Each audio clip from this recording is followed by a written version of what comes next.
Hi viewers, welcome to our channel. ప్రస్తుతం మనతో పాటు సీనియర్ పొలిటీషియన్ అండ్ మాజీ హోంమంత్రి మైసూర్ రెడ్డి గారు ఉన్నారు. వారితో ఒకసారి మాట్లాడదాం. సార్ నమస్కారం సార్. నమస్కారం. ఎస్ఎల్బీసీ టన్నెల్ 8 మంది అందులో చిక్కుకోవడం వల్ల ఇప్పుడు చనిపోయే అవకాశం ఉందని అందరూ మాట్లాడిస్తున్నారు. వాళ్ళ కోసం రెస్క్యూ టీమ్ గాలింపు చర్యలు ఇంకా నడుస్తూనే ఉన్నాయి. ఇవాళ రోబోల్ని కూడా తీసుకెళ్లి ప్రవేశపెట్టండి అని చెప్పేసి కూడా రేవంత్ రెడ్డి గారు ఆదేశాలు జారీ చేశారు. అయితే దీని గురించి ఒక ఓల్డ్ వీడియో కేసీఆర్ గారిది వైరల్ అవుతుంది సార్. అంటే ఆయన అప్పట్లో చెప్పారంట, ఇది ఒక పనికిమాలిన ప్రాజెక్ట్, ముందుకు వెళ్ళదు, వెనక్కి వెళ్ళదని చెప్పేసి ఆయన చెప్తున్న వీడియో ఇప్పుడు తెగ వైరల్ అయిపోతుంది. అంటే ఆయన అప్పుడే ఊహించేసారు ఈ ప్రాజెక్ట్ పెద్ద వర్కౌట్ అవ్వదని. అయినా కూడా కాంగ్రెస్ గవర్నమెంట్ దీన్ని ముందుకు తీసుకెళ్దామని ప్రయత్నించి ఇటువంటి ఘటనకు కారణమైందని చెప్పేసి కూడా చాలా మంది మాట్లాడుతున్నారు సార్. దాని గురించి కేసీఆర్ గారి మాటల గురించి మీరేం చెప్తారు? ఇప్పుడు ఆయన బుద్ధి పుట్టినట్టు మాట్లాడుతుంటారు. హ్మ్. ఇప్పుడు ఆయనకు దాని మీద ఖర్చు పెట్టే ఇష్టం లేదు. ఓకే. అవతల ఎత్తిపోతల పథకాలు సొరంగాలే నయం, కానీ హ్మ్. ఒక మారు ఖర్చు అయితే అవుతుంది, హ్మ్. కొంచెం ఖర్చు కూడా ఎక్కువే ఉండొచ్చు, కానీ మళ్ళీ తర్వాత ఖర్చు పెట్టాల్సిన అవసరం లేదు. హ్మ్. సొరంగాల్లో ఇటువంటి ప్రమాదాలు అనేది ఎక్కడ వినాయని ఎక్కడో ఒక చోట జరుగుతుంటాయి. ఇది ఫస్ట్ టైం చరిత్రలో ఎక్కడా జరగలే, ఇక్కడే జరిగింది అని అంటే అర్థం చేసుకుంటారు. హ్మ్. ఇవి ఇటువంటి సొరంగాలు తవ్వుతానేటప్పుడు ఇటువంటి ప్రమాదాలు జరుగుతాయి, తప్పవు. దానికోసం కాదు, ఆయన వాళ్ళకు కాంట్రాక్టర్కు డబ్బులు పెండింగ్ బిల్స్ పే చేయలేదు. ఓకే. పే చేయలేదు కాబట్టి వాళ్ళు పని నిలుపుదల చేసినారు కాంట్రాక్టర్. హ్మ్. కాంగ్రెస్ పార్టీ అధికారంలోకి వచ్చిన తర్వాత, ఎందుకంటే నల్గొండ జిల్లాకు కూడా నీటిపారుదల సౌకర్యం కలుగుతుంది. ఓకే. దాదాపు 4,00,000 ఎకరాలకు నీటి సౌకర్యం కలుగుతుంది. హ్మ్. అది లెఫ్ట్ సైడ్ మాకు కూడా కెనాల్ ఉండాలని తెలంగాణ వాదుల్లోనే ఎప్పటి నుంచో డిమాండ్ ఉంది. హ్మ్. ఆయన తెలంగాణ వాదుల డిమాండ్తోనే 2 మార్లు ముఖ్యమంత్రి అయినారు. 2 మార్లు ముఖ్యమంత్రి అయినా తెలంగాణ డిమాండ్ని దృష్టిలో పెట్టుకొని అది కంటిన్యూ చేసి ఉండాల్సింది. చేయకుండా కాంట్రాక్టర్ బిల్ లేకపోయేసరికి అతను కూడా పనులు నిలిపేసినారు. అక్కడ మెషిన్ రిపేర్కి వచ్చింటే కూడా దాని గురించి పట్టించుకోలేదు. హ్మ్. మళ్ళీ వీళ్ళు వచ్చినాక పెండింగ్ బిల్స్ క్లియర్ చేసినాక అక్కడ మిషన్ క్లియర్ చేయించుకొని ఆ మిషన్ తీసుకొచ్చి ఫిట్ చేసి హ్మ్. పని మొదలు పెట్టినారు. హ్మ్. 4 రోజులు పని మొదలు పెట్టినాక దురదృష్టకర సంఘటన. హ్మ్. ఇదేం ఎవరన్నా కావాల్సి చేసింది కాదు, ఒత్తిడి జరుగుతుంటాయి ఇటువంటి సంఘటనలు. హ్మ్. అంత మాత్రాన ప్రాజెక్టును నిలుపుతారని నేను అనుకోవటం లేదు. ఎందుకంటే రెండో వైపు కూడా సుమారుగా 9 కిలోమీటర్ల వరకు తవ్వినారు. హ్మ్. ఇంకో 7, 8 కిలోమీటర్లు తవ్వితే టన్నులు అయిపోతుంది. హ్మ్. ఇటు సైడ్ అటు సైడ్ తవ్వుతా పోతే తొందరగా అయిపోతుంది కదా. అవును. తొందరగా అయిపోతే అక్కడ 4,00,000 ఎకరాలకు నీటి సౌకర్యం కలుగుతుంది. హ్మ్. రాయలసీమ వాళ్ళు అయితే సంతోషిస్తారు, ఎందుకంటే తప్పకుండా నిలబెడితే మా నీళ్ళు మాకుంటాయి కదా అని. ఓకే. కానీ వాళ్ళకు అయితే కేటాయింపులు ఉన్నాయి కాబట్టి ఖచ్చితంగా తవ్వుతారు. అక్కడ నల్గొండ జిల్లాకు నీళ్ళు ఇవ్వాలి. నల్గొండ కూడా కొంచెం కరువు పీడిత ప్రాంతమే కదా. హ్మ్. ఓకే. సార్, ఇంకా గాలింపు చర్యలైతే జరుగుతున్నాయి. ఇంకో 2 రోజులు పట్టొచ్చని కూడా చెప్తున్నారు. అంటే ఎందుకు ఇంత టైం తీసుకుంటుంది? కాదు కాదు రోబోల్ని కాదు కూడా కాదు దించేసే అవకాశం ఇప్పుడు వచ్చిందంటున్నారు. ఏమవుతుందంటే, హ్మ్. సొరంగము లో మిషను లోపలికి పోయినాక 4 హ్మ్. రోజులు పని జరిగినాక హ్మ్. కూలిపోయింది. ఓకే. ఆడ మిషన్ అడ్డం వస్తుంది కాబట్టి దాన్ని కటింగ్ చేసి మిషన్ తీసేయాల. హ్మ్.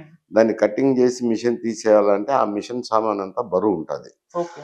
బరువు ఉన్నప్పుడు దాన్ని ఒక 10 కిలోమీటర్లో ఎంతో మోసుకొచ్చి ట్రైన్లో వేయాల్సింది వస్తుంది. హ్మ్. అందువల్ల పని డిలే అవుతుంది. హ్మ్. ఇది ఆ మట్టి కూడా తీయడానికి కొంత 10 కిలోమీటర్లు మోసుకొని వచ్చి ట్రైన్లో నింపి బయటికి పంపించాల్సింది వస్తుంది. హ్మ్. అని కావాలనుకుంటే, అత్యవసరం అనుకుంటే రోబోలను పెట్టుకొని పని చేయండి, ప్రమాదకర స్థాయి ఎక్కడన్నా ఉంటే కనుక అక్కడ రోబోలు పెట్టి చేయండి అని అంటున్నారు. ఓకే. ఉపయోగించవచ్చు, రోబోను కూడా ఉపయోగించవచ్చు, తెవచ్చు. హ్మ్. దానికి పెద్ద ఏముంది, పని కంటిన్యూ చేస్తున్నారు కదా. ఓకే. ఎందుకంటే డిలే అవుతుంది. బురద సుమారు ఎక్కువ ఉంది, హ్మ్. ఇంకా ఊటలు ఉన్నాయి. హ్మ్. ఈ రెండోది ఒక 10, 15, 12 కిలోమీటర్లు ఎంతో మోసుకొచ్చి బురదను ట్రైన్లో నింపాల్సింది ఉంది. ట్రైన్ హ్మ్. అక్కడి వరకు పోలేకుండా ఉంది. ఓకే. దానివల్ల డిలే అవుతుంది. ఓకే. అండ్ సార్, వాళ్ళు 8 మంది. ఇప్పుడు హ్మ్. అందులోనూ కూడా ఇంకా వాళ్ళు బతికుండే అవకాశాలు లేవని లేవు. తెలుస్తుంది. హ్మ్. కాబట్టి అప్పుడున్నంత స్పీడ్ లేకుండా కొంచెం స్లోగా జాగ్రత్త చర్యలు తీసుకొని పైరు మరింత కూలకుండా ఆడ ఇవన్నీ చేసుకుంటారు అంట. ఓకే. సార్ వాళ్ళు బతికుండే అవకాశం అయితే లేదు. అది దాదాపు 2 రోజుల నుంచి కూడా వాళ్ళు చనిపోయారని జెప్పేసి మీడియాలో ప్రచారం జరిగింది. కాకపోతే మళ్ళీ కలెక్టర్ గారు బయటకొచ్చి ఇటువంటి ప్రచారాలు చేయకండి. మేము గాలింపు చర్యలు చేపడుతున్నాం. చనిపోయారని జెప్పేసి చెప్పకండి అని జెప్పేసి కూడా ఆయన అది అనౌన్స్ చేశారు. ప్రభుత్వం జాగ్రత్త చర్యలు చెప్తుంటదిలెండి. హ్మ్. ఇంకా బతికుండే అవకాశం అయితే కనపడడం లేదండి. ఎందుకంటే అంత స్థాయిలో బురదున్నప్పుడు ఆహ్, శవాల గుర్తింపు దొరక్కపోయుండొచ్చు. హ్మ్. ఎక్కడో ఒక చోట ఉంటాయి. హ్మ్. అవి మట్టి తీసినప్పుడు వెలికి తీస్తారు. ఓకే. అందువల్ల మట్టి అయితే తొలగిస్తారు. అది తొలగించేది ఇంక ఎట్టో లేదు కాబట్టి స్లోగా జరుగుతుంటది. ఈ ప ఇప్పుడు రెస్క్యూ సిబ్బందికి గూడా హ్మ్. మళ్ళీ ప్రమాదం జరగకుండా జాగ్రత్త చర్యలు తీసుకొని స్లోగా జరుపుతారు అంటారు. ఓకే. అండ్ సార్ ఒకవేళ వాళ్ళు బతికున్నారనంటే కొంచెం స్పీడ్ చేసేదానికి అవకాశం. అవకాశం ఉంటుంది. సార్ ఇప్పుడు అది మీరన్నట్టు సార్ ఈ ప్రాజెక్ట్‌ని మరి కంటిన్యూ చేస్తారంటారా? లేకుంటే ఆపేసే అవకాశం ఏమన్నా ఉందా సార్? ఎందుకంటే అది కాస్త డిఫికల్ట్ ఉంది ప్రాజెక్ట్ అని కూడా అంటున్నారు గదా! కంటిన్యూ చేస్తారు. అది ఏముంది ప్రొటెక్షన్ చేసేదేముంది? ఇప్పుడు హ్మ్. కూలిపోయింది ఉంది గదా! హ్మ్.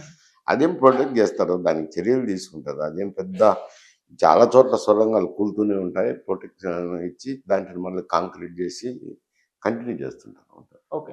అండ్ సార్ ఇప్పుడు తెలంగాణ గవర్నమెంట్, కాంగ్రెస్ గవర్నమెంట్ మీద ఒక విమర్శ వినిపిస్తుంది సార్. అంటే వీళ్ళు ఏది మొదలుపెట్టినా అది పూర్తిగా అవ్వట్లేదని చెప్పేసి. మూసీ సుందరీకరణ అన్నారు. అది కూడా పక్కకైపోయింది. ఆ తర్వాత హైడ్రా అన్నారు. ప్రజల నుంచి కింది స్థాయి వ్యక్తుల నుంచి తీవ్ర స్థాయిలో ఒక విమర్శలు వినిపించాయి. వాళ్ళు రోడ్ల మీదకొచ్చేసే పరిస్థితి ఏర్పడింది. ఇప్పుడు ఈ ప్రాజెక్ట్ చేపట్టారు. ఇది కూడా ఇటువంటి ఘటన చోటు చేసుకుంది. అంటే వీళ్ళు ఏది మొదలుపెట్టినా అది ప్రాపర్‌గా ఎండ్ అవ్వట్లేదు అన్న విమర్శ వినిపిస్తుంది. అది మీరేం చెప్తారు? ఇది వేరు. హ్మ్. హైడ్రా సమస్య వేరు. హైడ్రా వాళ్ళు కొంత మేరకు కంప్లెయింట్ అయితే బాగా చాలా పోతున్నాయి గదా! హ్మ్. హైడ్రా కమిషనర్‌కైతే కంప్లెయింట్స్ ఇస్తానే ఉన్నారు. హ్మ్. ఆ కంప్లెయింట్‌ను విచారించి తర్వాత చర్యలు తీసుకుంటున్నారు. హ్మ్. దానికి తోడు కోర్టులొకటి. హ్మ్. ఈ కోర్టులు వాళ్ళు ముందుకు సాగనీయరు, వెనక్కి పోనీయరు అన్నట్టు ప్రతిదానికి స్టేలు ఇవ్వడము, హ్మ్. మీరు సెలవు రోజుల్లో చేయకూడదని కండిషన్స్ పెట్టడము, మళ్ళీ ఏదో సెలవు రోజులు కాకుండా చేస్తే ఈయనకి కోర్టులో స్టే ఇవ్వడము, ఇటువంటివన్నీ జరుగుతున్నాయి. అది వాళ్ళ కాంగ్రెస్ పార్టీకి సంబంధం ఏముంది, హైడ్రాకు సంబంధం ఏముంది? హ్మ్. కోర్టులను తప్పులు పట్టాలి గానీ, హ్మ్. ఆక్రమించిందైతే వాస్తవం గదా! అవును. ఆక్రమించినప్పుడు వాళ్ళు గూడా దృష్టికి తీసుకోవాలి గదా! కోర్టులు గూడా. హ్మ్. తీసుకోకుండా ఎవరు ఇచ్చినా గానీ స్టే ఇచ్చి కూర్చుంటున్నారు. ఓకే. ఇటువంటి సమస్యలున్నాయి. దానికి కాంగ్రెస్ పార్టీకి సంబంధం లేదు. హ్మ్. ఇది ఇది ప్రమాదవశాత్తు జరిగిన సంఘటన. ఇది హ్మ్. వేరు సమస్య. హ్మ్. నువ్వు 10 ఏళ్ళు నిలబెట్టి నువ్వు ఇప్పుడు విమర్శిస్తే అదేం అర్థం ఉంది? నువ్వు ఆ పని చేయకుండా నిలబెట్టినావు. హ్మ్. ఏమి కేవలం నువ్వు వేరే కాళేశ్వరం తవ్వితివి. కాళేశ్వరంలో వేల కోట్లు ఖర్చు పెట్టినప్పుడు ఈడ ఇది ఖర్చు పెట్టేదానికి ఖర్చు పెట్టకుండా పోయిందాన్ని ఆయన్ని విమర్శించాలి గానీ, ఇప్పుడు ఆయన ప్రతి విమర్శలు చేసేది అర్థం లేదు ఇంకా. ఓకే. సరే సార్ మేజర్‌గా సార్ ఈ ఎస్ఎల్‌బీసీ టన్నెల్ హిస్టరీ ఏంటి సార్? అంటే దీని వల్ల ఎవరెవరికి ప్రయోజనాలు ఉండే అవకాశం ఉంది? దీని ప్రాజెక్ట్ గురించి మీరేం చెప్తారు సార్? కానీ ప్రాజెక్ట్ అది నల్గొండ జిల్లాకు ముఖ్యంగా 4,00,000 ఎకరాలు పడుతుంది నల్గొండ జిల్లాలో. హ్మ్. డిండి ప్రాజెక్ట్ అని ఉంది. హ్మ్. ఇంకో 2 చిన్నవి కొత్తగా నిర్మాణం చేస్తున్నారు. డిండి అయితే ఆల్రెడీ ఉన్న ప్రాజెక్టే. హ్మ్. దానికి కనెక్షన్ ఇచ్చి నీళ్లు క్రియా శ్రీశైలం నుంచి నీళ్లు సొరంగం ద్వారా తీసుకుపోయి ఆ కాలువల ద్వారా ఆ చెరువులు నింపాలని. ఓకే. దానివల్ల 4,00,000 ఎకరాలు నల్గొండ జిల్లాలో కరువు పీడిత ప్రాంతమైన నల్గొండ జిల్లాలో వస్తాయి. హ్మ్. అది ఎప్పటినుంచో ఉంది డిమాండు. హ్మ్. మొదలుపెట్టారు. 10 ఏళ్ళు నువ్వు నిలబెడితివి. వాళ్ళు దానికి ఎవరేం